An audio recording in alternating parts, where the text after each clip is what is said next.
अगला सवाल है, एक खातून उम्र 30 साल। इनका सवाल काफी लंबा है, मैं उसमें से कुछ पॉइंट्स पढ़ देता हूँ। 40 दिन के बाद इनको पीरियड्स आते थे। उसके बाद इन्होंने मेडिकेशन स्टार्ट की, फिर उसके बाद दोबारा फिर इनको पीरियड्स बंद हो गए।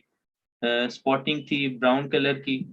उसके साथ इनको बैक पेन है, थाई पेन है, थाइज में पेन होती है, रात को सो नहीं सकती, तमाम जिस्म में दर्द है, उसके बाद सर दर्द शुरू हो जाती है, और जिस्म वेट गेन होता जा रहा है, और चेहरे पर बाल हैं, बाल आते जा रहे हैं।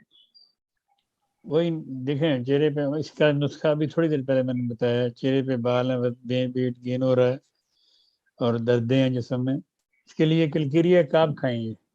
कलकेरिया काब 30 में दिन में 3 दफ़ा खा के देखें। और इसके साथ ये इनके वो बाल हैं चेहरे पे, इसका मतलब है मर्दाना हार्मोन इनमें ज़्यादा हैं। इनके लिए उसके लिए इनको टेस्टोस्टेरोन 200 में साथ खानी पड़ेगी।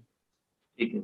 उन्होंने लिखा है कि ये साथ में कलकेरिया काब 30, टेस्टोस्टेरोन 30, ग्रेफाइटस 30 और थूजा 200 में इन्होंने इस्तेमाल की है। ये नहीं लिखा कितनी देर इस्तेमाल की नहीं करते